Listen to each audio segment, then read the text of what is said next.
बिस्मिल्लाहिर्रहमानिर्रहीम अस्सलामु अलैकुम वरहमतुल्लाहि वबरकातुहू।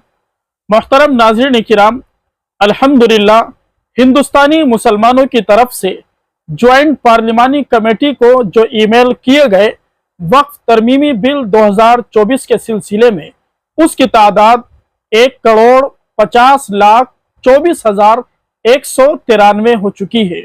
नाज़रीन किराम, अभी हमें रुकना नहीं है बल्कि इस तादाद को और ज्यादा बढ़ाना है। यकीनन हिंदुस्तानी मुसलमानों की इस तरह की बेदारी को देखकर ज्वाइंट पार्लिमानी कमेटी भी हैरान होगी। हम यहाँ पर रुककर आपसे एक बात और कहना चाहते हैं। जिस तरीके से आपने वक्फ तरमीमी बिल 2024 के खिलाफ अपना मौक़िफ़ जाहिर किया और आप मैदान में उठ खड़े हुए, इसी तरीके से किसी भी तरह का जुल्म हो, हर तरह के जुल्म के खिलाफ आपको आवाज बुलंद करनी है, आपको बोलना है, आपको उठ खड़ा होना है। इसलिए कि मुल्क हिंदुस्तान के अंदर मुसलमानों को चारों तरफ से घेरने की कोशिशें की जा रही है। हर तरफ मुसलमानों पर हमला होता है, हर तरफ मुसलमानों को टारगेट किया जाता है।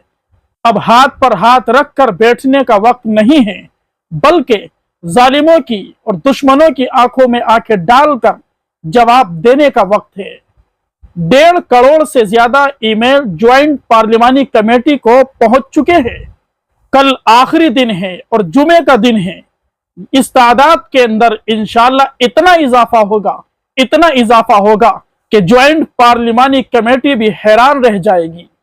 इंशाअल्लाह कल जुमे को मुसलमान इस कदर ईमेल करेंगे, तारीख के अंदर ये रिकॉर्ड लिखा जाएगा।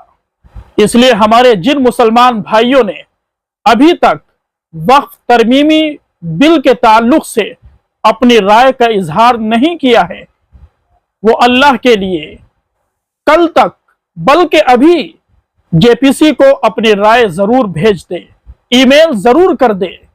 अगर हिम्मत करे तो फिर क्या नहीं, इंसान के बस में यह है कम हिम्मती जो बेबसी मालूम होती है। इकाबी रूह जब बेदार होती है जवानों में, इकाबी रूह जब बेदार होती है जवानों में, तो नजर आती है उसको अपनी मंजिल आसमानों में। यकीनन हिंदुस्तान का मुसलमान इस वक्त बेदारी का सबूत पेश कर रहा है। अल्लाह तबारक व तआला मुसलमानों को बेदार मग़ज़ी अता फरमाए, इस्तिकामत नसीब फरमाए, हर तरह के जुल्म से, बर्बरियत से बारी ताला मुसलमानों की हिफाजत फरमाए। जो लोग हमारे मुल्क हिंदुस्तान की आबो हवा को खराब करना चाहते हैं, यहाँ की फिजा को गंदा और आलूदा करना चाहते हैं, यहाँ नफरत के बाजार को गर्म करना चाहते हैं, यहाँ जुल्म को बढ़ावा देना चाहते हैं, अल्लाह तबारक व तआला ऐसे लोगों से हमारे मुल्क हिंदुस्तान को जल्द अज जल्द पाक और साफ फरमाए।